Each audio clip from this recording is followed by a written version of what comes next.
Ready? Me. We're ready and we're live. This is the garden party, and we want to go and party with you. We talk about the plants we grow and some things you might not know. The garden party. Yeah, that was pretty good. Yeah. My favorite thing about Phil when he does the garden party theme song is that he all of a sudden has an island accent a little bit when he does the theme song. It's like yeah man, like he just goes Yeah, man, slap it a bass. No, that's Irish. It's trying to slap be it a Irish. bass. Oh my goodness. Oh my goodness. I love it. All right. Also, well, shout out to Hawaii. I'm glad everyone's safe after the tsunami. Oh yeah. that was scary. I watched it live on live streams last night. I was just watching from all over the place. Oh my goodness. Oh, it feels too close to we're starting to enter hurricane season for North Carolina, where it's hurricane season starts June, but we're actually this is when the waters are solid above 80 for a while. We're just going to start seeing stuff. All right, I'll stop playing. All right. Well, Phil. All right. So what did we get at Buc-ee's? Did we get some brisket? Yeah. Did we get some fish? No. I saw some guy post things with different prices. Buc-ee's barbecue sucks. I mean, Buc-ee's barbecue is not good. It's like if you're from Texas, Buc-ee's barbecue is not a good representation of Texas barbecue. I will say that. How are It's those not. beaver chips, huh? It's not. But Destin, can you give us some context about why the heck you're in your truck at Buc-ee's right now instead of in your office? Well, because I decided that I was going to stay. I stayed in Austin for 3 days. I usually stay for 2, but I stayed 3 days and hit a couple places that aren't normally open on Monday and Tuesday. So that's why I was in Austin an extra day, and then I stayed a little late because I went and hung out at a podcast called the Drinking Bros podcast. I went and met those guys, and they're from the Dripping Springs area. So I went and got to hang out with them for a little bit. And then I'm driving back to Austin. I was like, I'm not gonna miss. I have not missed one podcast in over Not 2.5 years, and I will not start today. But so back to the Buc-ee's thing. So Buc-ee's is a huge phenomenon here in Texas. Yeah, they have cool stuff, but they're kind of overrated at this point. Their barbecue. I mean, Phil, I took you to Bighorn. I think Bighorn barbecue is better than Buc-ee's barbecue. 100%. No, But I've been to argument. a Buc-ee's once, my first time this summer in Florence, South Carolina, on my way to see Stan McKenzie. Yeah. Stan was like, "You went to that place?" Well, I love all the signs because they lead you up to it like it's this huge attraction, Yeah. Well, I mean, it is cool. I mean, I think if you come to Texas, you should go to a Buc-ee's, but I typically don't stop at Buc-ee's unless I need to go to the bathroom because they always have clean bathrooms. So that's one thing that I do like. And then while I'm there, I'll get a couple drinks or something like that. But I don't come to them often because usually there's too packed with tourists and the food's not that great. Plus their eggs, they boil their eggs in big bags and they're never for breakfast tacos and stuff. Their eggs are boiled in a bag already pre-scrambled and they're never cooked all the way. So I like my favorite thing about them is their Buc-ee's, their homemade chips. I get their homemade potato chips. That's my favorite thing. And they're good and crisp, kind of like what do they call the New England kettle chips? They're kind of like kettle chips. Yeah. Yeah. I also like their warm. Dang, there's no way to say this in a nice way. I like their warm nuts. Yes. Yes. Like the pecans and stuff. I have not tried them. Yes. They'll have these little warmer wraps full of glazed pecans, glazed nuts. They'll have pecans, almonds, and cashews. My favorite are the glazed cashews. I'm not being a Texas guy. I'm not really I don't like just pecans on their own. I like them in a pecan pie, but I'm not a eat a pecan guy. That's not. And if there's a nut mix, pecans are my least favorite nuts in the mix. I feel like maybe you just haven't had good pecans. This is reminding me of that movie Best in Show. I'm a cashew guy though. I like cashews. Cashews are my favorite nut. Well, I guess we all have to have a favorite, I suppose. But anyway, I'll shut up so y'all can talk, and I'll eat my chips real quick. Okay. Oh, he muted it. Thank you. Very considerate. We could. All right, He gave us that whole lead. Guys, I missed last week. I want to say something. I have something to say. It is hot out, and I want to grow plants, and the plants aren't happy necessarily with this. It's too much of everything. my plants get like, they're like, I want some sun. They're like, oh, too much sun. Oh, I want some rain. Oh, it's too much rain. I'm like, well, Oh, yeah. guys, work with me a little bit here. It's freaking July in the South. So That's the theme of July. Too much of everything. also, those the beetles found my cucumbers, and I've been attacked. Ooh. So No. I had a good run. I thought I snuck past them. My lord, And- the heat is giving me the vapors. Hey, I'm a little disappointed we didn't get to hear the crunch of that chip. Yeah. Is there You're a like real talking crunch? up these Oh yeah, chips. Simplify. That's right, Simplify, dude. I need to get some. I have 40% shade cloth that I just need to put over everything. And I don't hear the crunch. oh, the I crunch. know. No, he's got it on mute. 40%. Now he does. What's better, 30, 40, or 50 down in Texas? What do you 40. guys use I down do there? 40. 40 was good for 40. me. Is that what's working Fif- for you? Okay. This Destin is the is first saying year I'm 50, trying to, but I do 40. I'm trying 30 here at the community garden for the first time. So we're going to give it a go. I Yeah. 40, stretch my 60 seemed like too much. Like I used 60 with my in my low tunnel for my baby figs when I was propagating, and 60 worked out nice. But 40 seemed to be the nice like Goldilocks zone for 50 is Oh, yeah, it's Simplify is 40% or 50% if it's like not fully stretched. I pull mine pretty tight, so you probably lose about 10% when you pull it really tight because you're really stretching it out and spreading it. I usually buy my shade cloths about a foot short on each end, so I pull them really tight. So it's probably closer to 40 when I get them on. There's too many innuendos in this episode already. It's It's because that's what I said, that's what she said. yeah, exactly. Brought it. That's I'm what the one she that I said. did it first. It's my bad. But you know what's funny? Um, I did go to Pennsylvania, so shout out to all my northeastern growers, and I realized like it's a nice summer up there. I'm not gonna lie, like 90 in Pennsylvania is not 90 in North Carolina, like No. at all.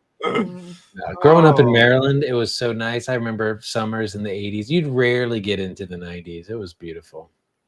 Right? You get like a week or two. Oh man. Crab cakes and football. Heck yeah.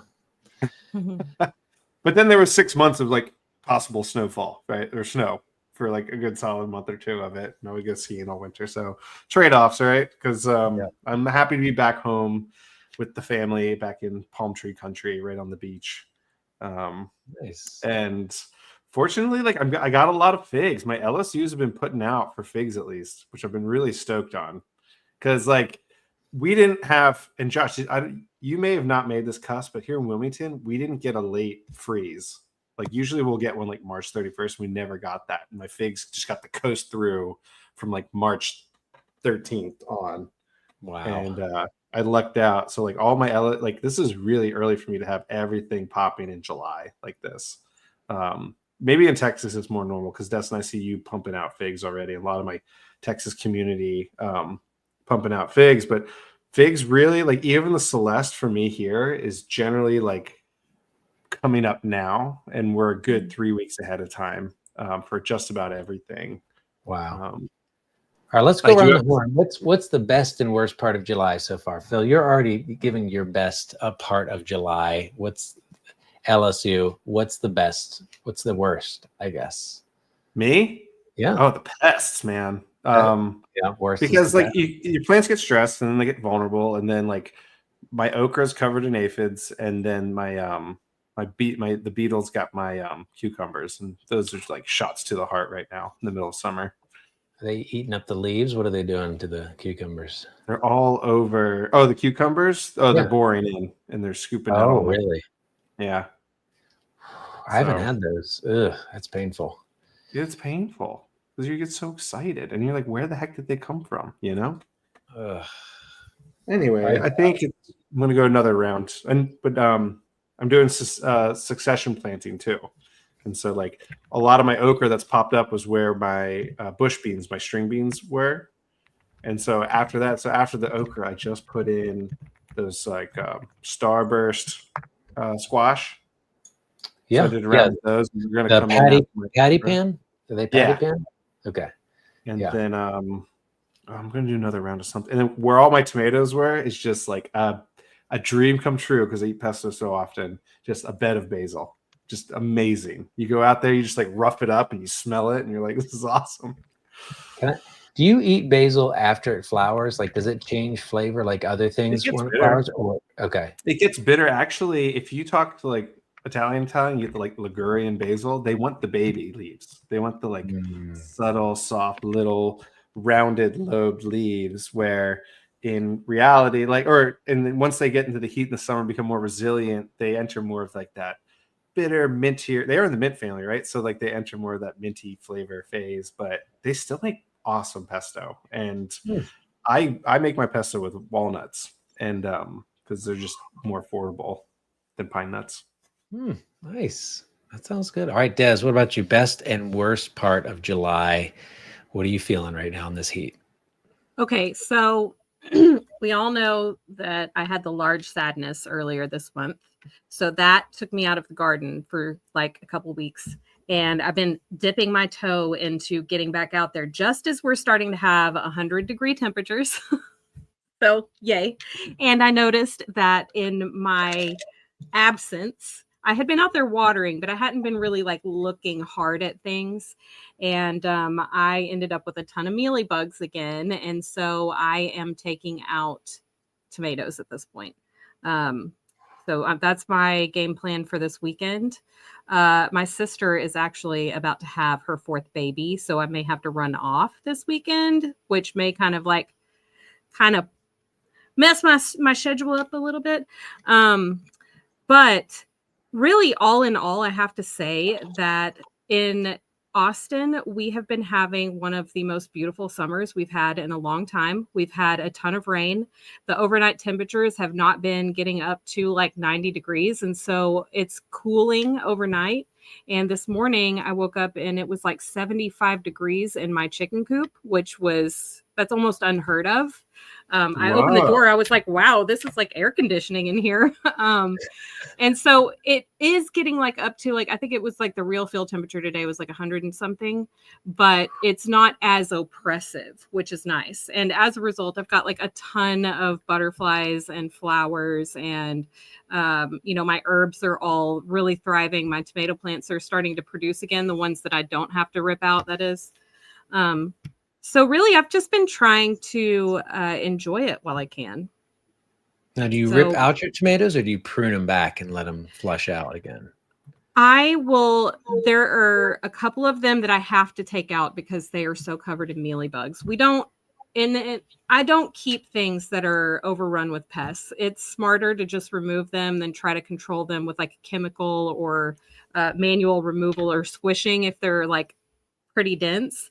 And since it has been kind of dry around here the last like week or so, we have had more pest pressure because they're thirsty. So they're going to go after, your plants.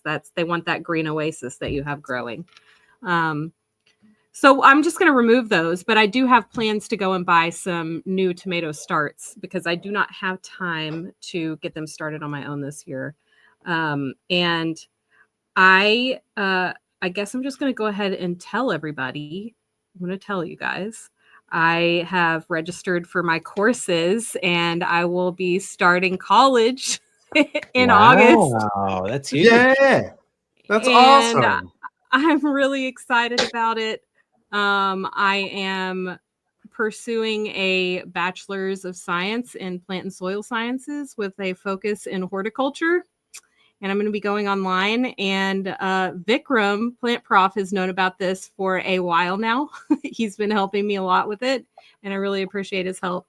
So who knows how much content I'll be able to put out. I hope it's going to be a lot still. You might be able to put out more than you think, though, because it'll just be on your brain. Yeah. So I think that it's going to be a fun journey. I'm really looking forward to it.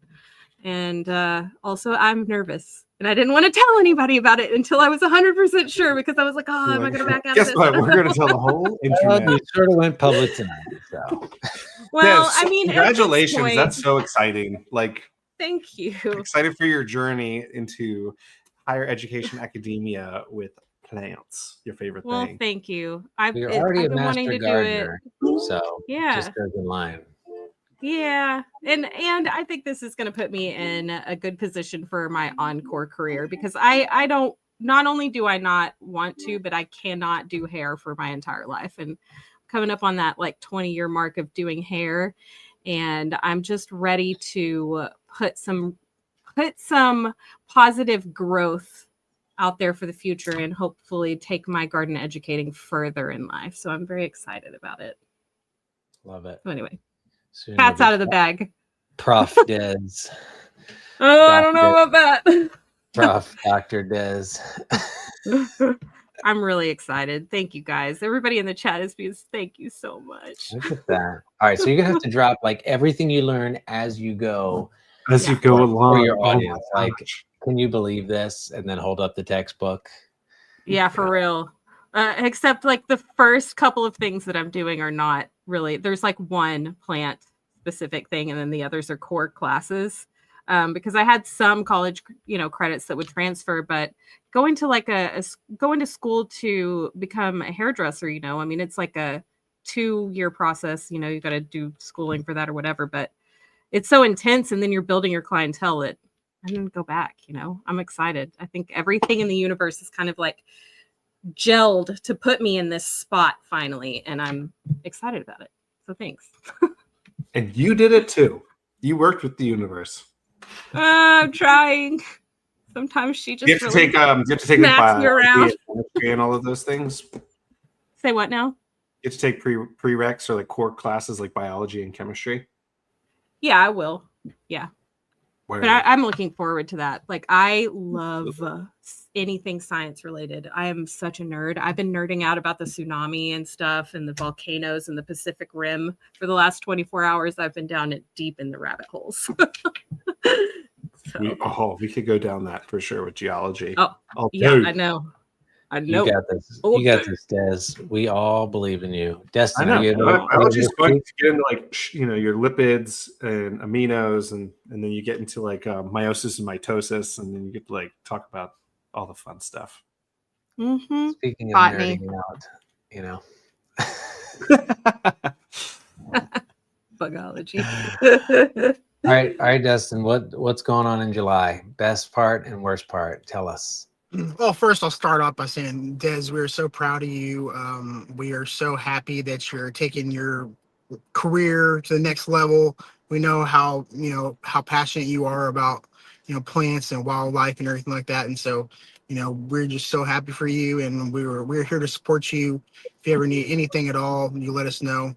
And hopefully we can continue to have you on every week. Hopefully you don't get too busy where you can't come on, but we'll figure that out whenever we get to it. Yeah. But also, I've been enjoying some of the Austin weather because I woke up in Fredericksburg Tuesday morning and it was like 70 degrees, and I was like, oh, this is so nice. And then I drove to like Lano.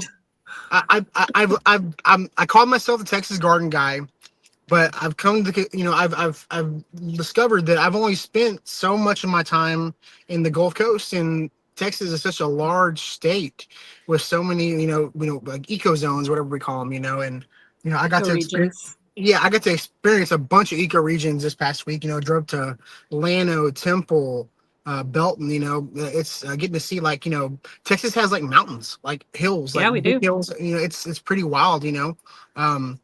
Getting to go to Lake LBJ, and I stopped at a scenic little view spot, and I looked down and hey, what do you know? All these native Texas plants you can buy in the store, they grow wild. Like places like they don't just exist at nurseries. They grow wild. And I was like, this is so cool seeing Texas sage and rock rose and stuff growing wild on the side of the river. It's so cool. So it's my job. My new job has allowed me to do some traveling and discover new parts of Texas, and it's been so fantastic. And I'll be going to Alabama in a couple weeks, and doing that too. So I'll get to experience some of that as well. But it has been a okay July, as garden wise, it started heating up, started getting our triple digits.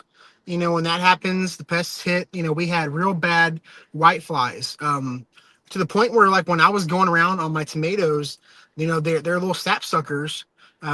And they were going around, and when I pulled the tomato plant up or cut it down at the bottom or whatever, they started biting my ankles. It was wild, like flea bites. It was weird, which I never experienced it before.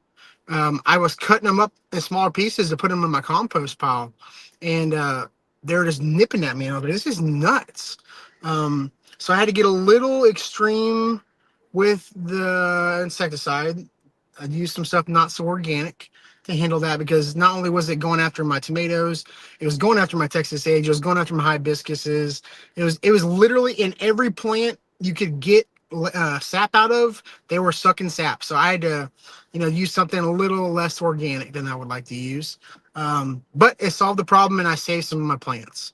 And sometimes, you got to weigh the pros and cons, and I made a decision to use some not so organic products in my garden. And I feel like it with certain things. I encourage people to be as organic as they could possibly be. When using insecticides in small scales and like not very often in a small area, if used correctly, the directions and applicated correctly, you can do it safely. And I've had experience with it in the past, so I'd never try to hide what I use in the garden or anything like that. But I always tell people to be as organic as possible. But sometimes it's just hard to be out there hitting bugs with a stick all day long, and it's 105 degrees outside. So I'm getting a lot of figs, though. We're getting a ton of figs, like Phil was saying. I think every couple of years you kind of change your mindset when it comes to gardening. I think like every year or so I say I'm gonna cut down and not do as many tomato plants, and focus on quality, not quantity. Not growing 50 tomato plants. Like, let's grow 10, but let's have 10 immaculate tomato plants. And I think that's really where I'm at going into next year. Where I really want to plan it out to where I have a higher quality garden and less plants, like less plants, but just higher quality. And it's an adventure gardening. It's not something you can plan out. It's something you can make a plan, and then it laughs nature laughs at your plan, so. Oh, for sure. Mama Nature does what she Absolutely. wants.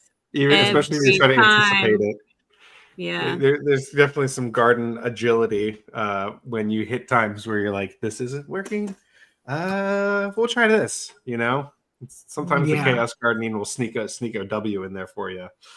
Well, especially when you're I use a lot of organic stuff, and sometimes it just doesn't, like, you can use as much organic as you want, and it just doesn't work sometimes, and I don't want to lose my Texas sage. I don't want to lose my I've lost really rare, like my space oddity hibiscus that made like the dinner plate. Like, I lost it last year. It was like 3 or 4 years old, 5 feet tall, thick. I was getting cuttings from it all the time, and those the mealy bugs got it last year. This year it was going to be the white flies. Every year it's something different, Every year it's something different. Garden it's pests. always, there's like a threshold, I feel like, where all of a sudden you're like, I can't take it anymore. We're gonna do something. Yeah. It happened with me with the squirrels, where I was like, they can't keep taking all the figs. You got to take, like, Josh. I want to hear about you, Josh, because I know I just hit a pain point for you with squirrels. So tell me why. Maybe squirrels are involved. Yeah. That's so good. Squirrels and I, we have a love-hate relationship, right? I actually love squirrels. We feed the squirrels. We have a squirrel feeder. This year I actually put out water. I got these saucers and I put rocks in them, and I kept fresh water, because I was like, if I put water for the squirrels over here, they won't bother my fruit trees over there. That's not true. They want both. They're greedy. No, they want both. Yeah. Okay. They're yes and creatures. Yeah, they're greedy. But what's interesting, so I got Miss Fig, my new cat, who's been awesome, and she lays around all day under this one tree, and that tree has gotten no squirrels. But like 2 trees down, the squirrels are like, hey, that cat's asleep. I think we can get to this tree without it seeing us. And that tree, and I actually brought some fruit in because I was going to show you all. That was my Asian pear. So these are my Asian pears. This is Phil. This pear is tree. I'm getting one because it looks so good in your stuff, Josh. Yeah, it's not like a regular pear. So this is a regular pear here, right? Look at the shape of it. And this is sort of like a mushy pear, sweet but mushy. This is like crisp like an apple, but tastes like a pear. And so they have all different types. This is a Hosu type. But I I had 100, no joke, 100 pears on the tree, and I'm down to 10. I have 10 pears. Yep. I think I've eaten 5 maybe, but there was 100 to begin with. So this one guy reached out to me, and I'm trying this new product. It's called bumper protector. And what you do is you wrap it around the fruit on the tree like this, and it sort of seals it in, and you snap these things in. So I've got the last 10 protected in, enclosures to keep the squirrels from getting them. So we're gonna see if it works. Just go down to Chili's and get some to-go containers to stick around them. That might work. I was gonna say though, like, I wonder if in warmer places that wouldn't create like a greenhouse effect in there and kind of cook the fruit. Cook them. Yeah. I worry about that. Well, it does have like a way, like there's some airflow, right? Because it's sort of like there's a little bit of gap there. Oh yeah, but, But still, it's I know it's always a battle. I get it. Yeah. But what's cool about pears, especially certain European pears, is this is the same pear tree, but this one was in the sun and this one was in the shade.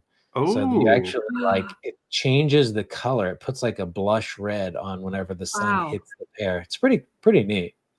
Some figs do that too.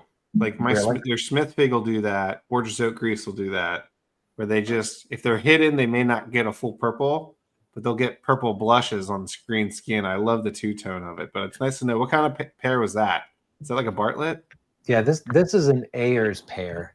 It's like a southern low chill variety. It's like a buttery, sugary pear. Is it just as ripe, or is it just this little sunburn?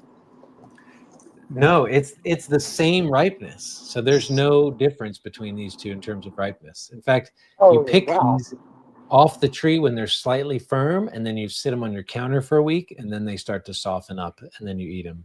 If you leave them on the tree, they start to get like really mushy and overripe. It's a whole different. Good to know, actually. Yeah. But we did have some questions here. Let me see if I can figure this out. We had a great turnout today, by the way. Yeah. Phil, have you used the kaolin clay product? I mean to. Anthony and Alex. So Anthony Millennial Gardener uses it on a lot of his stone fruits and apples, and I know Alex from Figget Family Nursery uses it too. But I mean to. I just haven't had a chance to. In fact, because I was thinking about it with my nectarine tree, and it dropped all its fruit, and same with my peach. But they're young trees. This is the first year in the ground, so I'm kind of glad I dropped it. Yeah. But next year, I definitely want to try something like that for sure. Yeah. Not with figs though. Figs are just too soft. Isn't there kaolin clay in the liquid? Not the IV organics. Isn't there kaolin clay in that? Organics? I may have missed that. But I if think it so. is, it makes total sense. I wonder if the squirrels would keep off of it. I know it's to protect bugs, but I wonder how it would deter squirrels. I don't know. I haven't tried it. It's worth a try. The best thing that has worked for me with squirrels is the bird netting, and then you wrap it underneath because they will treat. Oh, Jay said that Enoch sent everybody. That's awesome. Thanks, Enoch. The bird netting has worked wonders, and you just have to wrap it underneath so the squirrels don't get up under it, because they'll climb up under it. So if you wrap a tree like a lollipop, it's less desirable looking, but keeps the squirrels out because they just don't want to. They give up on it. The organza bags they'll fiddle with until the cows come home, and then but the big net itself they get spooked out at. Have you guys used the Japanese beetle traps? Have you guys had much success with those? Which ones? I have never. Oh no. I have never. I don't have Japanese beetles, so I don't have to deal with them. Either. Oh really? But my parents use them up. They do well in Pennsylvania when they have issues. Yeah, there's just so many of them. Somebody did. I think it was one of the chatters over here said that they had a hard time with them this year, or didn't have as many this year or something. And I asked, did the weather change? Was there a weather pattern change that could have impacted the number of them? Because sometimes just pests in general, some years will be way worse than other years. And me and my friend were talking about this in the garden last weekend. She, not this year, but last year, had a really bad problem with grasshoppers. And the grasshoppers were just absolutely eating holes in all of her plants. And she has a native ornamental garden. It's beautiful.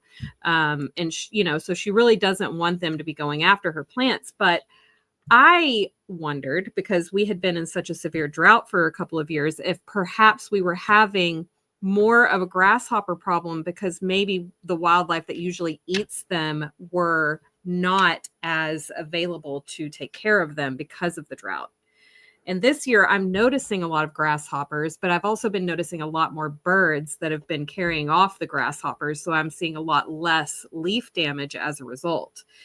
So sometimes I feel like if the weather is drastically different than it usually is, it can impact your pests and how they act in the garden. And it's kind of interesting to take note of that.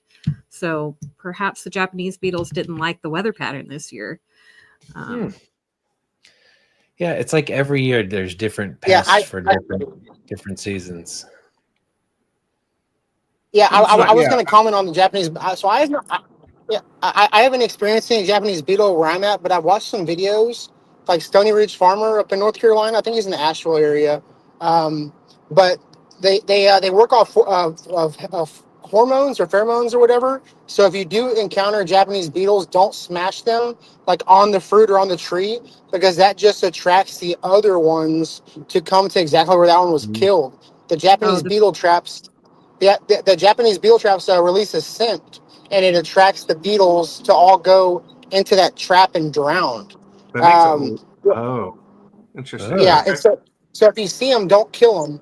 You want to trap them in something like that trap, like the jar trap thing. I would do a 5-gallon bucket with soapy water and just knock them off. I had a few years that was terrible. I mean, they were just eating every leaf off my grape leaves. They were eating my rose bushes. They were eating everything. So I would just go around every morning with a 5-gallon bucket and like sort of shake them and knock them down into it. And even that, it was just like, it was endless. So I sort of gave up and just said, well, we'll just see. This year we haven't had any. It's wild. Like some years we have some and some none. They do come in waves like that. A lot of pests do. Mm-hmm. Yeah. What other questions we got? Oh, we got a fig. There's a question for you about celestial fig. Trey, if you want to answer that one. Yeah, I got it. Okay. So Celeste is great. I call it the Southern Sugar Fig. Many of you have it. If it's not a big brown turkey fig and you're in the Southeast and you're like, I wonder what this fig is, and it's small and dark and sweet, it's probably a Celeste. It's probably not grafted. It's probably a propagated cutting or a tissue culture. Because a lot of the big box stores will do mass tissue cultures growth. It probably got like the ambrosia beetle. That's a boring beetle, and the beetle itself the boring of it will not kill the tree. It's the fungus that grows that it inoculates the tree with. And if you do see those borings, like you got to cut that tree down to the ground and burn it. Like you got to get rid of it that way. Or properly remove it from your garden space or it'll spread. I've had it on my trees once and I did that method. There's a great farm here called Honeybird Farms in Wilmington, and he had a lot of his trees get smoked by it and had to cut a lot of them down. The best part about figs is when they're established, they bounce back quite easily from that, from a heavy cutting like that. So if it's a young tree, that's a little bit of a bummer, might set it back, but it's probably not grafted. So if you cut it down to the roots, it'll grow back true to form or true to type. I want a sound effect for whenever we get a fig question where it says getting figgy with it. Like it's like a sound bite from like Will Smith, like getting figgy with it. Like I want a sound bite like of that. So whenever there's a fig question, we can hit the button that comes up. I want that so bad. We need that. We totally need that. Absolutely.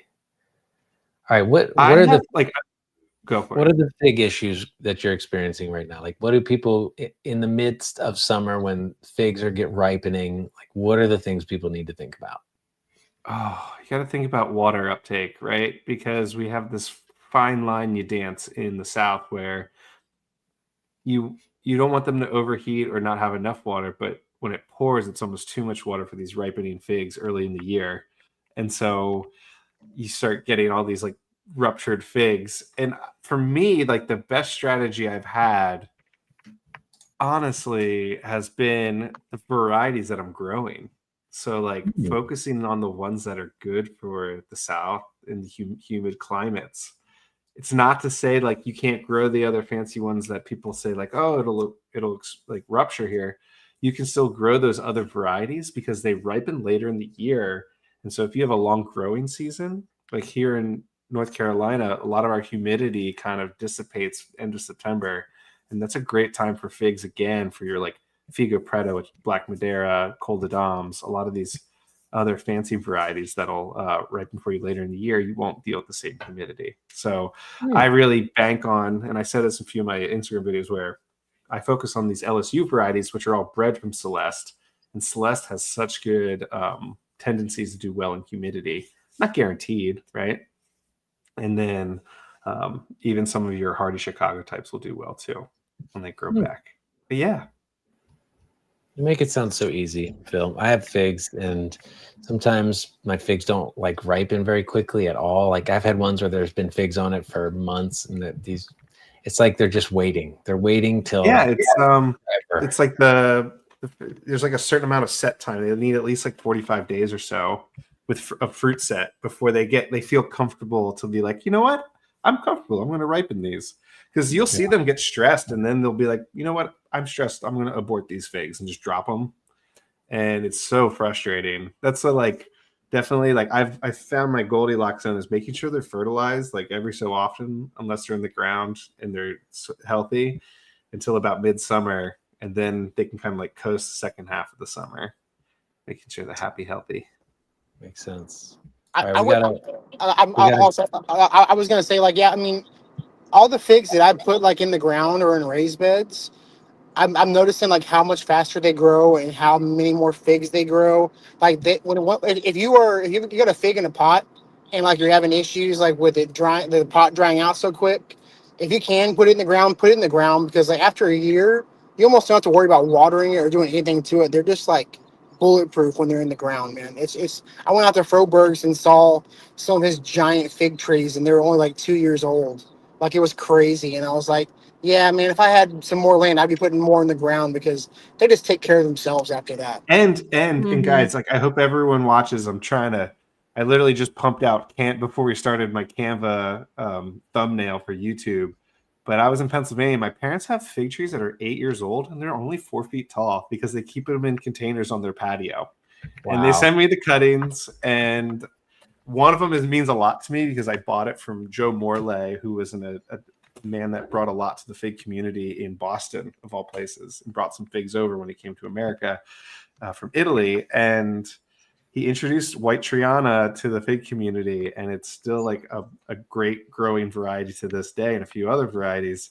My parents have one that I bought from him that's over 9 years old, but they just prune it back every year. They keep it in a pot on their patio, and it gives them 40 figs. That's all they need. So I'm video on small spaces and figs and containers for sure coming up.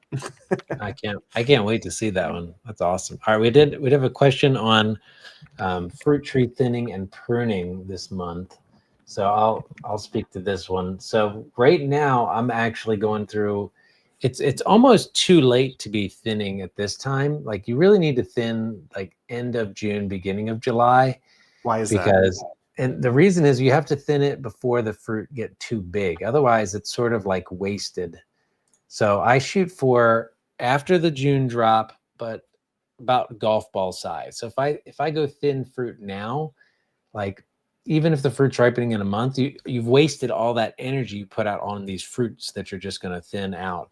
So I did most of my thinning about a month and a half ago.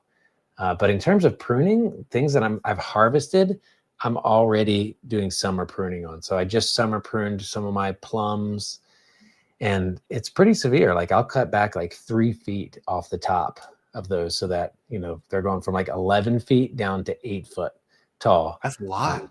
It's a lot. And it takes, I'm about to go through and thin, since I just harvested no joke, 1,000 pears from my pear tree. Not an exaggeration. Wow. I have about 8 buckets full of these that I need What are to you gonna do with something them? I think I might make fruit leather and then give a bunch away. That's all I I saw got. that comment, fruit leather, on your comments thing. I That was love brilliant. fruit leather. Are you a gamer? Do you play Stardew Valley, or am I the only one? I'm just thinking, like, with all the fruit you grow, you could have a really nice Grange display. So I'm just letting my nerd flag fly right now. So You're in good company. Not for games, but for nerdom. you just set them up on the Hey. road, like honor system or something. Hey Josh, can Yeah. you speak to, like, fruit tree pruning in, like, the winter time when they're dormant versus, like, summer pruning? Like, why you want to wait on certain times of year to prune certain things? Great question. So think about it this way. When in the summer, where's all the energy in the tree? Des, this is a good question for you. Where's all the energy in a tree in the summer? Up above the soil.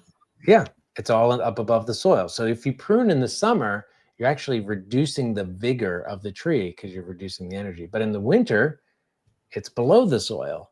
So when you prune in the winter, you actually create more vigorous growth come spring.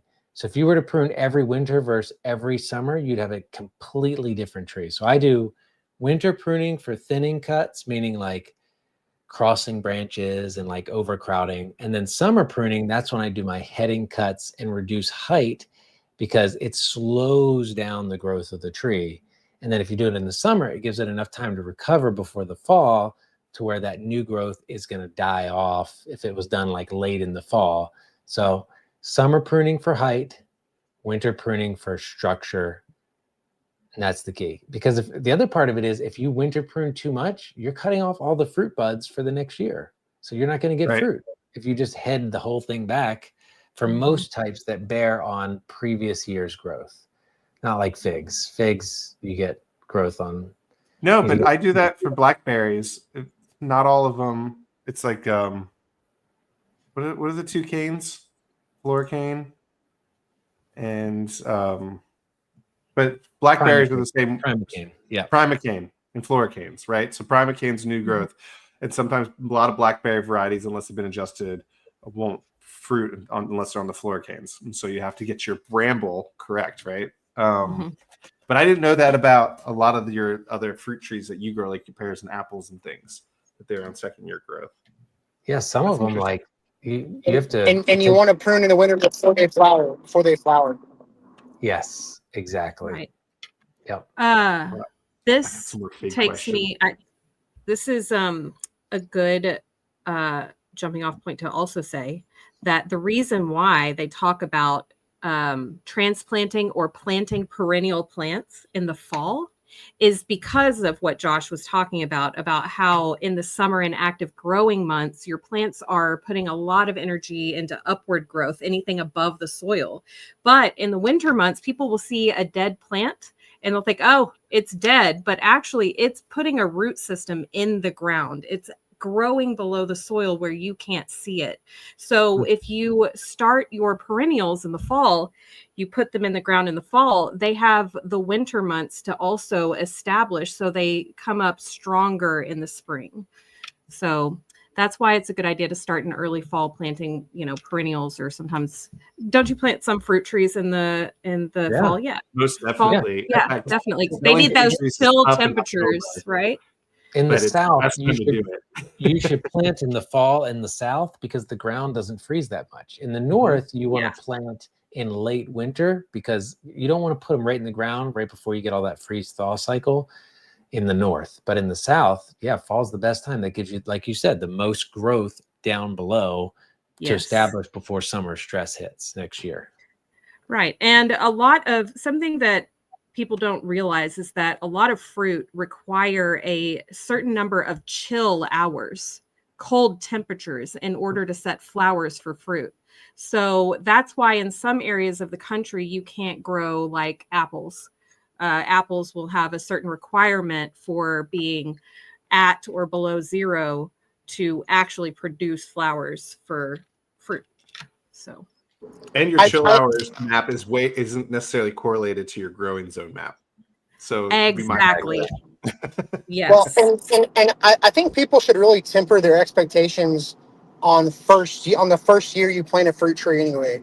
You know, like I get DMs like, hey, I planted this orange tree in the spring and I haven't got any oranges. Well, give it a little time. It's focusing, you know, it's time growing those roots, you know, and getting itself established, you know, like lower your expectations of what you're going to get the first year. The second, third year, you know, I think even Josh, you posted something recently where you had like the first year it does one thing, the second year it does the right, like on the fig That quote trees. I stole from Phil, so Phil knows that quote. Phil, I do it for figs a lot, especially in the ground figs. What's the quote? The first year they sleep, second year they creep, third year they leap, and so. And figs are a little different than a lot of other, like some other fruit trees. And we can go down that rabbit hole because they're not actually fruit. They're like a series of fruit in the synconium. But yeah, I usually give them a 3-year rule. Not to say I can't propagate a cutting and have figs 6 months later. It's happened before.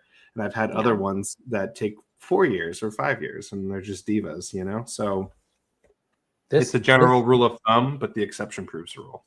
This pear took 7 years. The 6th year, it actually produced fruit for the first time. I only got maybe 50. This year, I got 1,000. So 7 years. The trunk is. I would love to grow 1,000 of something on one tree. Me too. You're gonna have to like hire somebody to come help you pick all this fruit with all these trees you got growing. Here's a Mitch Hedberg joke, and he's like, it's great eating rice when you're hungry and you want to eat 1,000 of something. And you're like, yeah. Well, it sounds like he already has some helpers doing it. They're the squirrels. Yeah. Oh, but I mean, Josh is probably going to experience that in his food forest. A lot of times, like, you know, you look at 1,000 pears this year, but they'll take a year off like the next year. Like you won't get as much out of them. Like peaches are very much like that. Where like peaches will like have to do every other year. Typically, that's exactly what happened with my plums. Last year I had 1,000 plums, and this year I probably got 100 plums. It was off the same trees, and they all flowered. It's just they had issues, or they dropped fruit, or the weather. Like every year you'll get something different. That's like well, I think the Italian plum, I always grew up knowing that it was every other season that they would actually produce a crop or a bumper crop, if you will, where they actually tell you, hey, just a heads up, it's doing it every other year. But I wonder if you could alternate with some plums. Probably could. All right, let's talk about August plans. What are your plans for August in the garden? We're almost there. We're like 2 days away. So what, Destin, are you at a place where you could speak to your August plans besides travels? Yeah, August is going to be a nightmare for me in the garden. I mean, well, it's like it'll be a nightmare for me in my garden because I mean, I'm not gonna have much going on in August in the garden besides, you know, the same peppers. The peppers are doing great. Peppers are doing fantastic, so I'll keep them going. I'll keep the peppers growing until they die in the first freeze. You know, I'm not cutting them back. But I mean, as far as cucumbers, tomatoes and stuff like that, we may wait till September, October and plant some more tomatoes. But like, we're gonna kind of coast through August because I've got a bunch of trade shows. I got like 4 trade shows in August that I got to go to. So like, it's gonna be hard to maintain that. Plus, my wife starts school. She's a teacher, and so like she's been helping me all summer. School starts back up, so I'm not gonna have as much help in the garden, you know. So, you know, it sounds like I'm gonna be a cactus farmer all August. Well, you've got a lot of cacti. I don't know the plural on that, but you got a lot left. You need to sell, right? Oh yeah. I'll be doing a fall show. I'll be doing a fall show when I find a date. I'll announce it. But yeah, I definitely had a great time at the cactus show, and I'll be going back to the next one, and definitely making some more money off of it because people love my desert roses, and I love growing them, so it's fantastic. Win-win. Desert Rose Master. All right, Phil, what's your August plans? What do you got going on the next month in the garden? What do I have going next month? Yeah. So I've been really having fun with the Haas seed of the month, and I was like planting some pollinators and herbs, so like coneflower, echinacea, and also chamomile, because I have some shaded beds right now this time of year underneath my water oak that I can't get tomatoes growing. It's not enough light. So I'm like, okay, well, we're going to try some herbs and other sort of tea, flowers, pollinators, and see what's going to grow in there best. So I can just take notes on what grows best this time of year next year, and I have the space to do it. But I have that. I have a bunch of okra that's just like really coming up, and I want to do a second wave of tomatoes for the fall. So I think if I go where my basil bed is and replant that, and then I was chaos gardening for a while, and now I have a huge patch of watermelon. And I had to post it because watermelon, Vikram was like, watermelon takes 90 days. And I was like, no way in heck that it only takes 90 days. And I am watching it grow day by day. And it's so cool to see this vine grow. So if you have a patch, and now it's doubled in size since I posted the video. And oh my gosh! I have to name it. I think I'm going to name it Wilson from Castaway, the volleyball. Perfect. And I'm going to keep running with it. Figs are like, I can't stop thinking about figs. I have 2 fig fests in North Carolina coming up. I have a 3rd one in Texas, and that's in October. So like, figs are on the frontier for me. I've been waiting all year for this, and I'm excited for my fancy varieties to start ripening. So that's what I got coming up. And I'm trying to think what else. Those are the things I'm thinking about. I got those new herb seeds coming in and pollinator seeds. Another round of tomatoes, which I don't know what yet, but I have some in seeds. And then another round. Like I'm bouncing back from some of these July pests, and August is going to be abundance for sure. Yeah. So something I would recommend if you still want to try to get some cucumbers. Those Armenian striped cucumbers are very heat tolerant. You could probably direct seed some of those seeds, and they would take off, and they handle the heat very well. And they can withstand the cucumber beetles because their skin's a little thicker. Yeah, they're more of a melon than they are. They're a muskmelon, actually. Guys, I have a new pepper, by the way. Shout out to Anthony. He gave me seeds. It's a Trinidad pimento pepper. Josh, is there any way we could bring it up on the big screen? Yeah, we could. Because this pepper has all the flavors of a spicy pepper and none of the heat. And they're just like the best snacking pepper. Trinidad thanks, pimento peppers. Let's see if I can figure this out. Trinidad pimento pepper from Trinidad. It's a Caribbean tropical style pepper. I overwinters. And while we're looking there, has anyone ever had fuzzy orange and black long bugs on their watermelon? Teresa in the chat has asked, and I'm like trying to figure it out. I'm like, I love researching bugs, but I can't find something similar.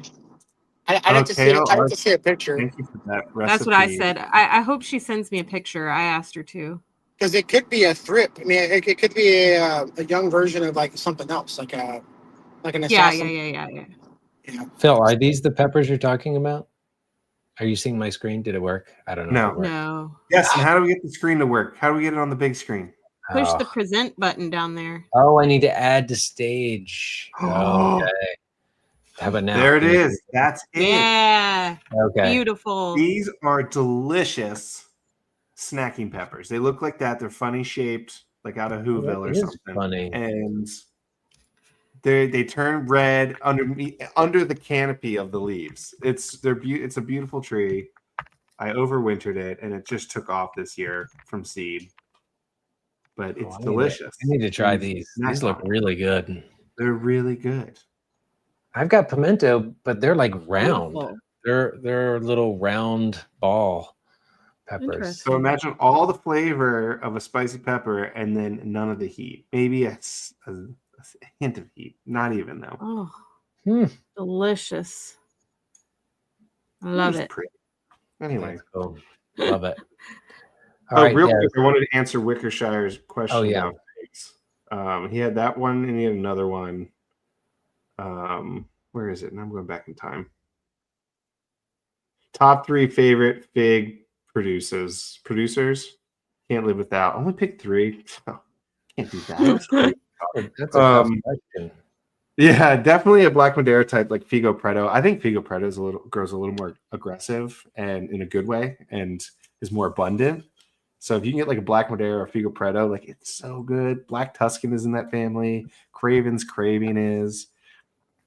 And then I love like Adriatic figs. So like, means the green skin with that wine red interior. And some of my favorite ones include like, now, Col de Dames, which there's a famous fig grower, Montserrat Pons, introduced from the Balearic Islands, so Spanish in origin, introduced these Col de Dame fig varieties, or Col de Damas, and they just taste like raspberry jam. They have such a nice acidic bite. But the Col de Dame Blanc or Col de Dame Gigantina is like a bright green skin with that deep red interior. But I'd also say Ponte Tresa would sit right there with them, and that was discovered in the Lakes region outside in Switzerland. And let's see, and then I'm always partial to my Salche, which is like tastes like peaches, but it's that's from the Molise region. So yeah, those are my. I'll stick with those 3 for now. And then when you're ready for the additional 30, then I got you. I'm actually going to get my first figs ever. They're growing out there. I'm so excited. So excited. I don't even remember what kind of fig tree Destin gave me, but it's giving me figs. I bet your fat ass squirrels get them first. No. So Florida, plus if you have nematodes in Florida, which are pretty bad, disrespect my LSU squirrels. purple will grow well for you. A lot of the LSU varieties are semi-tolerant of root knot nematodes, so think about that. Figs do not like root knot nematodes, so watch out for the root knot. I've lost a few fig trees to them. And then I went on a big like amendment roundabout where I was like digging up the soil, putting fresh compost, putting in mustard greens and marigolds and other brassicas. I'm just like, get out of here, nematodes, you know? So they grow more they're more in sandy soil, right? That's what I learned in my master gardener class, that we don't have nematodes in like clay hard soil here. We don't have that problem. I thought it was the opposite. I thought it was they didn't grow in sandy soil. No, they grow in sandy soil that's nutrient poor. Gotcha. But so like there's in Wilmington, it's really cool soil geology where like you have pockets of swamps and rich biogenous material of like woods intermixed with like sandy outcroppings from like being on the coast. Yeah. And then carnivorous plants thrown in there. Plants thrown in there. Oh man, we had a speaker on Greenhouse Club. Venus flytraps, pitcher plants. Like, how cool is that in Wilmington? Oh my god, I love them. So crazy. All right, Des, what's happening in August? What's your August plan for the garden? And also, Des, tell us, talk some native stuff. Talk about some native pollinators that are thriving right now too, if you don't mind. So for the fall, for August, I should say, I am planning to pull out the tomato plants that are most pest affected. I've got to finish doing that. And I'm going to be topping off all of my beds with a 1/4 inch of compost. This is a good time to do it going into fall, right before you're getting ready to plant. I've noticed that there have been quite a few people in the chat saying they have been dealing with pill bugs or roly-polies. Try adding a 1/4 inch of compost to those beds where you're trying to grow like beans and things, your fresh starts. Maybe they'll go after that compost rather than going after your plants. Sometimes it's just that they're starved for organic material. And usually they're more of a problem in drier spells or in early spring or early season times. 100% agree. Yeah. So it does. If you're having a problem with that and all the other regular things aren't working, just try to add a little bit of compost around there. It's a good idea anyway. Your gardens need to be refreshed. So I'm going to be doing that. And then really my garden, again, it's doing really well. And my next big projects for the garden are going to be adding the irrigation system, because I'm out there hand watering I'm hand watering my garden this year. And I'm tired of it, but I didn't have time to get a vegetable garden in and get my irrigation set and have tomatoes. And so I was trying to do what was important. And luckily it's been a wet year. So that is coming up this winter. I'm going to be talking about that quite a bit. And I think I'm going to try to plant some corn in one of the beds that I take the tomatoes out of. I'm going to plant a big block of corn and see if I can't get anything out of it. That's exciting. How That's what I have going on. How does it work in Austin, like with water restrictions? Like, y'all aren't in drought right now, but like with having like irrigation systems, because if you're in a drought, you can still hand water your stuff with a hose, right? So the thing about it is that so it's basically done by zip code, the days that you're allowed to water. And yes, you're supposed to do hose end watering, and like a sprinkler system, you're not supposed to set it and forget it. When I say like an irrigation system, I'm talking about like soaker hoses that I turn on, that I put on a timer and I turn off. And hose end watering, a lot of people will even do like their sprinkler. They'll sit it out in the middle of the yard, and that's okay to do on their watering days. And, regardless, here in Austin, we say it doesn't really matter if Lake Austin is full. It is at 100% full right now. And what's crazy is that when the flooding happened in July, I had posted on posted on one of the platforms. Anyway, I was talking about how it was like only 47% full, and to please be careful with your watering because we're still in an extreme drought. And then we had all that rain and the flooding, and I looked and we were still at 47% capacity. And then a day later, we were at 68% capacity. And then a few days later, we were at 90%. And now we are 100% full. But that does not mean to just start going out there and just, running your irrigation system and watering indiscriminately. We still need to be careful about our water. And I hope that this drought that we've been in the last several years really illustrates that for people in the drier parts of Texas. Like, water is a precious resource and it is finite in some areas. So,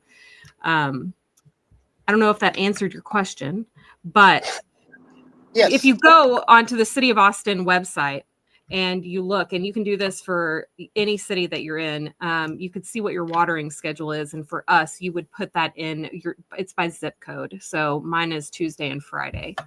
And then as far as like native perennials that are flowering that are good to be planting right now, the Greg's Mist flower around here is looking insane.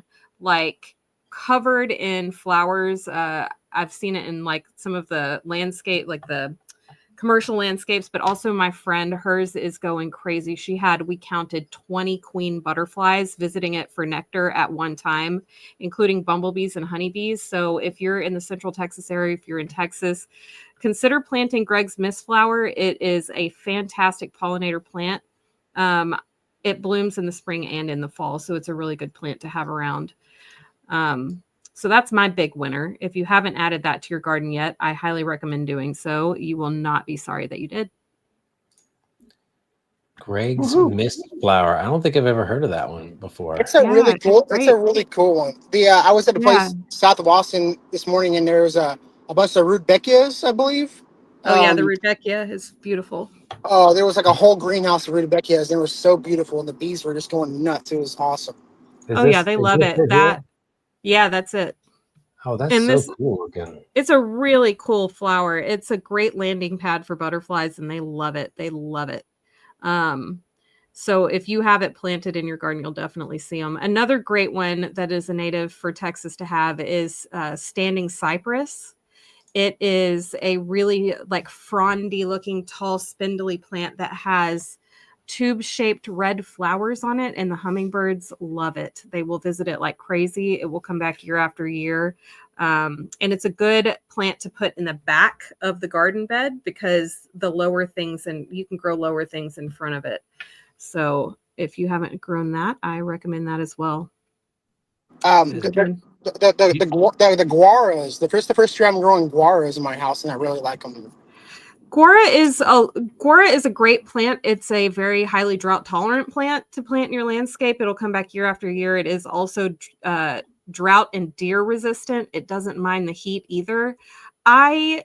I think it's great in ornamental beds, but for me personally, I wouldn't add it in my pollinator garden just because I don't really see a lot of pollinators visit the flowers. But it is a really cool plant. It's a very artistic looking plant. So I do highly recommend that one. It's a cool one. Just maybe not in the pollinator garden. Have you ever done any landscape designs, like native flower pollinator garden landscape designs for people? I have not. I do give a lot of recommendations, but I've never like sat down and done like an actual landscape design. I feel like you would love that. You would be so good at that. And your head would just be like boom, boom, boom, boom. Oh, it would. My ADD just would, it goes nuts. Like definitely 100%. It would be so much fun to do that. My garden that I have right now is, I have some limitations to where my pollinator gardens are now that some trees have grown in. So I really have to, if I want to have a more prolifically florific native perennial pollinator garden, I'm going to have to make some sacrifices and change some things around. So I'm thinking about really devoting some time to doing that this fall. So maybe I can start planting in the spring. I won't be able to really plant this fall, but yeah. I love florific. I love florific. That's a fun term. Florific. I really, this year, I was really, after we lost our 15-year-old dog, I was like, this is going to be the most florific year I have had in the garden in a long time. And every other week I was going out there and I was sowing zinnia and cosmos seeds because I wanted to have like a bunch of cut flowers. And I guarantee you that I succeeded. I have a lot of flowers out there. It did what I wanted it to. So if you're feeling sad, go plant some flowers.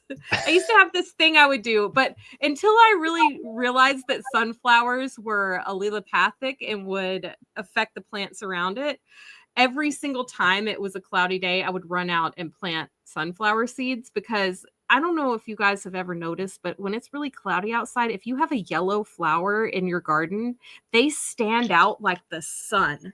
They just brighten the atmosphere wherever they're planted. And so I would run out there and I would try and plant them everywhere. And sometimes they would come up and sometimes the squirrels would get to them and sometimes they wouldn't do anything. So I hope someday I have like a really good area I can just dedicate to the just sunflowers. You need a sunflower patch. There's a farm here that uses them as a cover crop to help break up the soil. And then they plant in that area for the next year. When they're taking soil from like really bad compacted soil, they'll put sunflowers as like the first stage of breaking it up, which is sort of interesting. So smart. I used to have a friend who would plant sunflowers so that they would bring in doves for dove season. I love No, well, okay. I don't love the reason to bring them in, but I love doves. Dang it. All right, so we got a question about small space planting of fruit trees. I'll touch on this real quick, but so small space, you could either get dwarf rootstocks or you could prune them to be small. One thing that a lot of people don't realize is that if you have a dwarf rootstock, like that tree can fall over pretty quickly, because dwarf fruit trees on dwarf rootstock have really small roots. So if you have all this fruit weighted at the top, swaying, like a lot of people put like 8-foot rebar stakes next to their dwarf trees to keep them from tipping in commercial settings. So you just can't plant a dwarf tree and be like, hey, I'm going to get a small fruit tree. I'm just going to plant dwarf. You got to be careful when you do that. So I'm a big fan of semi-dwarf rootstock because of that. Yeah. I've also seen really good results with espalier pruning for small spaces. Yeah, that's definitely an art. There's a book, Plant a Little Fruit Tree, with Ann Ralph that she does. She talks about like how to prune it from when it's really young to keep it really small, even if it's got like a semi-dwarf rootstock. So you can keep your trees small. I keep all mine to 8 foot or less. So yeah, it's possible. You want to be able to reach stuff. I feel like that day. You don't want a ladder out there. Anthony has some small some of those, right? At his house? Yeah, he does. He does. It's a nice setup. And like I love the idea of just being able to reach things, unless you grow up big enough that you like, if you have big space, you can let it grow big. and then everybody gets a fruit. But like if you have smaller spaces, just having it small, yeah, for sure. Keep it small. All right. I want to before we jump off here, I do want to shout out my friend Sabra, who does not share her garden on the internet, although she should. She has done such an amazing job planting native plants in her garden, and the way she utilizes the native plants that we have available here is absolutely inspiring, even though she would probably be like, no. And while we've been sitting here, she asked me to go to something like a native plant symposium. And I'm just so proud of her. So if you love really fluffy cottage style English gardens and you think you cannot achieve something like that with a native plant only landscape, you can. There are people that are out here doing it. It just takes planning and experimenting and sometimes moving plants around a bunch of times until you get it right. But you really can do it. And if you do plant more native plants in your landscape, you're going to use less resources trying to keep them alive, and you'll attract more wildlife than you can ever imagine. So if you're thinking about doing that this fall, this is a great time to start planting for some native perennials, and to start thinking about a wildflower garden, because most wildflower seeds do need cold temperatures in order to germinate. So if you're looking into doing that, and you want somewhere to jump off, this is a great time to start planning for that. Ooh. If you want a florific spring, get started right now. Florific. I met Sabra. She was really cool. Yeah, you would love her garden. You would absolutely love it. I'm gonna see if I can get her to send me some pictures so I can share it with you guys next time. It's Sounds awesome. beautiful. Yeah. All right, do we have time? Do we have 10 minutes for plant trivia? You all want to play? Yes. 100%. Yeah. Go. Yes, and I'm almost home, so I can turn the camera back on. So I'm almost home. So This one's He really has to have a easy. Duke. Give him his I don't want hugs. anybody to name this until I read it. But this one is a tropical favorite, and it's not a tree. It's a I know what it is.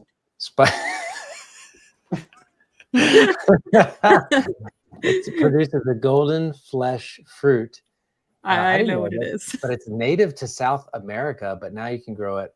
They even grow it in Tennessee in greenhouses now.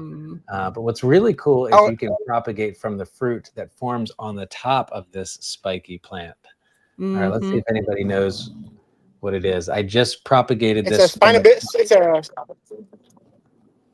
You want to hear it from us, or you want to let the chat try and answer? I was seeing if the chat would get this plant. I mean, it's pretty obvious. I mean, this is a poor specimen. But go ahead, Dan. Is it a pineapple? Yes, it is. And what's cool about pineapple is you can get 8. I got 8 pups off of one mother plant, so I've got 8 of these from my one mother pineapple plant. Oh, how exciting! Wait, what is it in Spanish? Does anybody know? La piña. La piña. La piña. It's so fun. Yeah. Yeah. Pina colada. Pina colada is a pineapple colada, whatever colada means. Oh, Spanish for the niño. Now it makes perfect sense. All right, I don't know what colada means. This one's going to be a little bit tougher. Oh, easy. Next come question. Come I'm on. kidding. I don't know. All right, exotic fruit, small, round, bumpy, reddish pink skin that peels off to reveal a juicy, translucent interior. Oh, native to parts of Asia. It's got a sweet floral flavor, sort of like a cross between like a grape and a rose. Oh, and there's one seed inside this semi-translucent interior to these red fruits. So does anybody know what this tropical plant is? It's a schnozberry. Is it a rambutan? I don't. Close. It's not hairy. It's bumpy skinned. Well, I thought so it would be the but it's very close to that. lychee. A lychee, whatever. Lychee. Yeah. Lychee? Which one is lychee? the proper pronunciation on that? I don't know. I thought it was a lychee. L-Y. And if you grow it, you can call it whatever you want. Lychee. I want to see. I mixed the two, but they're pretty. Are they related? I think they are. They're very close. I've seen taste tests against the two, and they're very similar flavored. And the interior is really lychee. I think it lychee. Lychee. Sorry, guys. It's lychee. Lychee. Comment section's blowing up. All right. Because the Google machine called it lychee. It's lychee.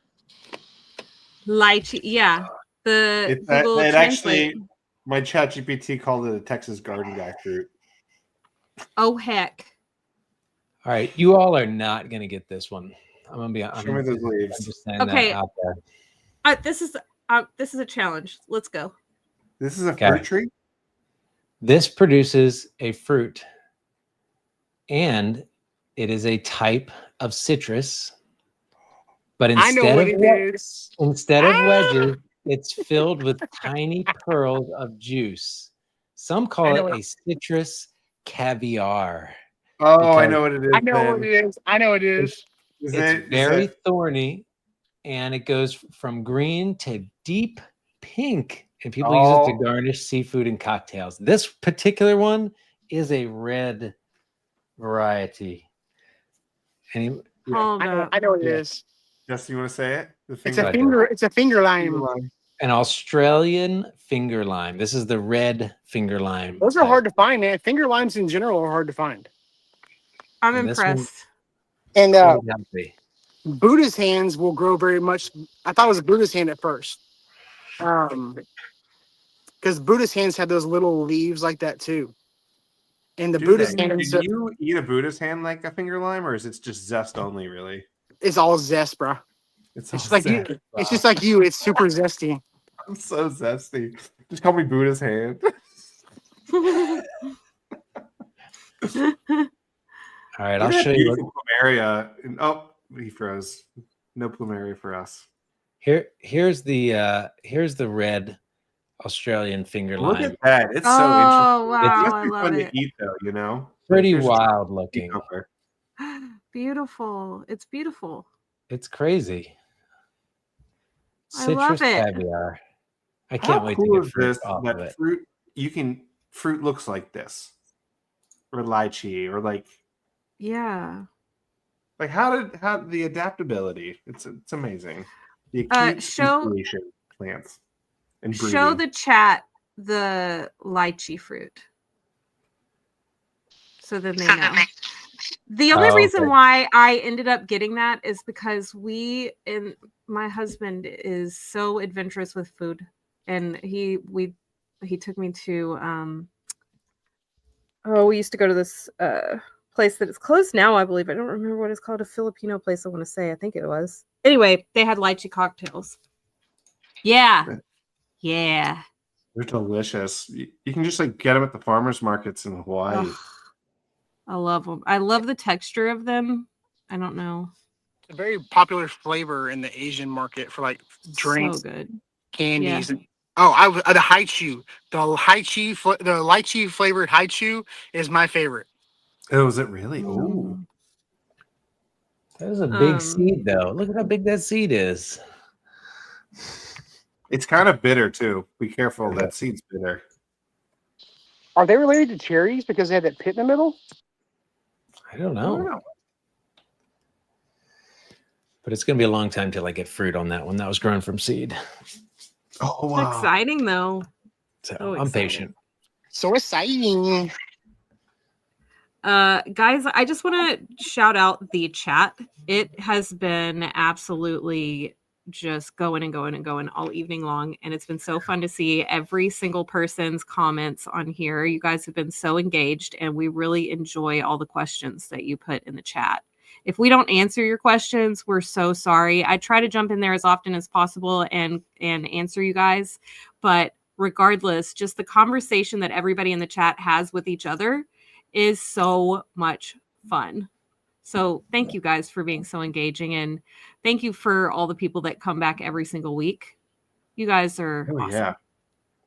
Yeah, this makes it This was way more really fun. fun today, guys. Thank you. Yes. We are chatty from Enoch's. Let's get growing up. Yes, I love Enoch. I love it. Yeah, there's a crazy group over there. That So Enoch's much group. fun. I love it. I love crazy yappity. Keep it up. Well, guys, I just got home, so I'm gonna unload all the plants that I got on my trip. So Oh boy, I love it. You I have any love it. surprises you want to show the group? Like, this is my haul. y'all wouldn't know what they are. So no, I'm just kidding. That was part of the game, bro. I'll send you some pictures. I gotta do some repotting tomorrow. So the day after my trip is always a day full of repotting. Oh my gosh.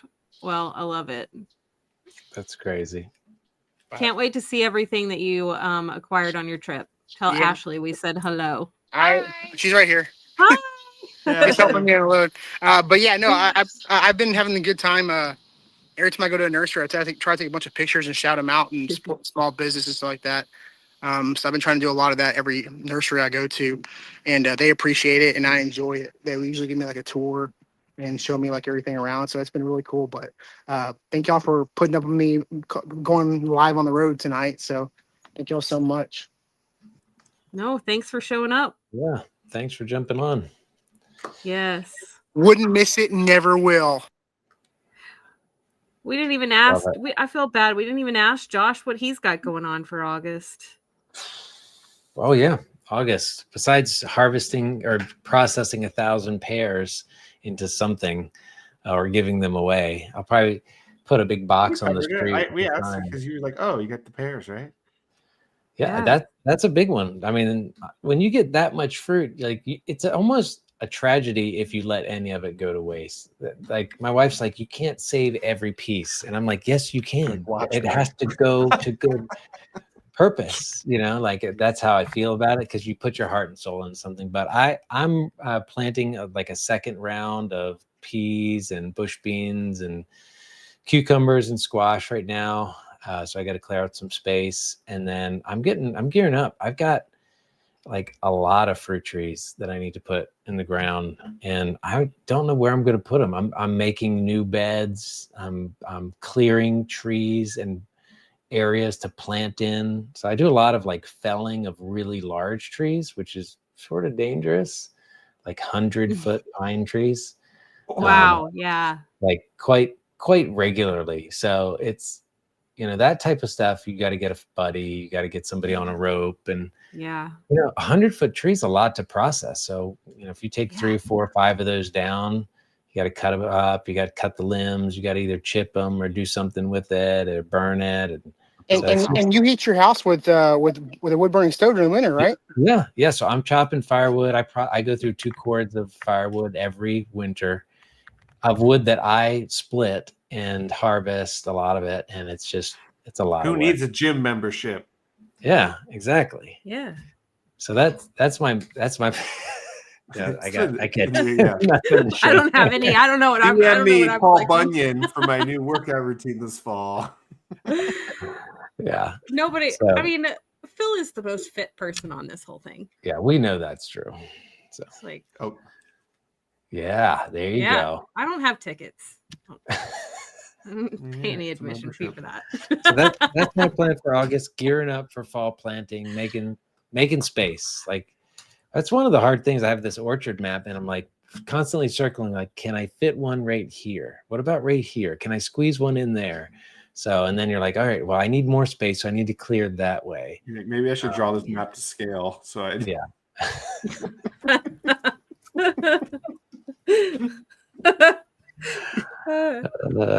but it's what's fun about it is now I have extra fruit trees. So in a community garden, so I'm like, hey, do you want this plum? Do you want a pear? Can I get you this fig? I got an extra fig. So now I'm planting fruit trees on other people's property because I have like overflow.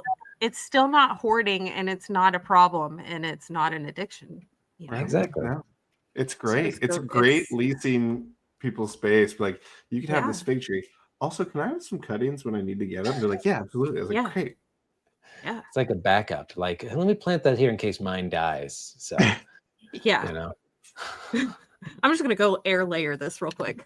And then your map grows. Like, you're like, I'm crossing the bridge over the water to the next Sim City parcel. Yeah. And you go over because I'm like, oh my gosh, now I know where some of my Italian 376 is over in my friend's backyard. That's You know? true. Guys, You have could that. you imagine? Could you imagine if we all lived near each other and we just had mega garden? That would be wild. Yes, I Like can actually. it That would sounds be great. amazing. I It does can. sound great. Like I think the term you're looking for is a commune. no. Community garden. Not Community. adjacent, not joined, Add but some more like letters near in each there. other. I mean, I was just in Waco. I know there's some land for sale out there. I can put a bid on it. Too Show me dry it. as a No. general, and it's very yeah. flat, and they have tornadoes and stuff. I'm good, you know. All right, Plus, guys. it's I have to head out. All right, Yeah. Phil, give us your last word of wisdom for the night. Yeah. What do you Grow want to figs. impart? They're great. They're fantastic. Also grow everything else, but figs, put them right there with it. And then great seeing you guys. I got Fig Palooza coming up September 6th. I got Fig Fest. I think it's like Edenton, North Carolina, August 10th, 9th and 10th. And then, of course, the Figtoberfest, October 4th in Brazoria County, outside Houston, Texas. It's pretty awesome. Not gonna lie. Woohoo! That's exciting. All right. Well, thanks, Phil. Appreciate you jumping on. Only always. Love it. All right. Des, what's last words of wisdom you want to leave for everybody today? You know, if you're thinking about it, just go ahead and get started planning on it. And if you're wondering when you should start planning for your fall garden, right now, do it now. It's never you can never plan too early for your fall garden. Planning. So that's my words of wisdom. Failing to plan is planning. And go guys, do yourselves a favor and go top your garden beds off with a 1/4 inch of compost, fresh compost. It will do your garden good. I just did it. I'm so proud of you. I am so proud. I was like, maybe it's too late. It's not too late. Yay, Enoch. Yes. Right. That's awesome. It's not too late. All right, Destin, give us your words of wisdom. Oh man, the most wise words I've ever heard is life is a garden, dig it. Those are true wise words to live by. I just got home and I'm looking at my beautiful garden that is adjusting to the heat. Instead of leaving out with beautiful words, I'll leave you with a beautiful flower. My birds of paradise are blooming. Whoa! Look at them! Wow, that's so cool. What a gift! So I don't come on the garden out in the garden very often during these live streams, but we'll leave you with something beautiful. How about that? Look at that. Love it. Love it. All right. Well, this has been great. Gosh. My word of wisdom is anyone can grow. That's my phrase I go by because anyone can grow their own food. Anyone can grow a garden, but you can also grow yourself in the process and grow your connections with your friends, family, and community through the process. So remember that anyone can grow. Mm-hmm. Best gardeners have killed the most Love plants. that. Exactly. Thanks, John. All right. Thanks. Bye, y'all. Thanks, everybody. Have a good one. Till next See you time. next week.